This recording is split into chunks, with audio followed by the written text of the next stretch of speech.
கிச்சனில் graph pepper fry எப்படி பண்ணுறது பார்க்கலாம் வாங்க ஃப்ரெண்ட்ஸ். இதுக்கு 1 kg கிராப் வாங்கியிருக்கிறாங்க. 1 kg கிராப் வாங்கியிருக்கிறாங்க. சால்ட்டு, சீரக பவுடருங்க, சில்லி பவுடரு, பெப்பர் பவுடருங்க, டர்மரிக்கு, கொஞ்சம் சோம்பு, green chilli, tomato, coriander, ginger garlic paste, ஆனியனுங்க, கறி லீஃபு, ஆயில், இவ்வளோ தான் இதுக்கு தேவையான பொருட்கள். இப்போ எண்ணெய் ஊற்றிக்கலாங்க. ஸ்டவ் காஞ்சி ஜிஞ்சர் கார்லிக் பேஸ்ட் போட்டுக்கலாங்க. டொமேட்டோ போட்டுக்கலாங்க.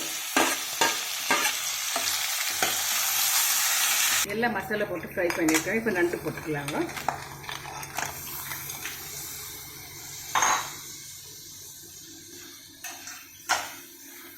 கிராப் ரெடி ஆகிடுச்சுங்க friends. Crab pepper fry ready ஆகிடுச்சு. கொரியாண்டர் போட்டு இறக்கிடலாம் ஃப்ரெண்ட்ஸ். இவ்வளோத்தான கிராப் மசாலா ரொம்ப நல்லாயிருக்கும், டேஸ்டியாக நல்லாயிருக்குங்க. வாங்க ஃப்ரெண்ட்ஸ் எல்லாம் சாப்பிட்லாம். லைக் பண்ணுங்கள், ஷேர் பண்ணுங்கள், கமெண்ட் பண்ணுங்கள், சப்ஸ்கிரைப். கிராப் பெப்பர் ஃப்ரைங்க ரொம்ப டேஸ்டியாக இருக்குங்க. நீங்களும் ட்ரை பண்ணுங்கள் ஃப்ரெண்ட். சப்ஸ்கிரைப் பண்ணுறதுக்கு ரொம்ப தேங்க்யூ. தொடர்ந்து சப்போர்ட் பண்ணுங்கள். தேங்க்யூ ஃபார் வாட்சிங்.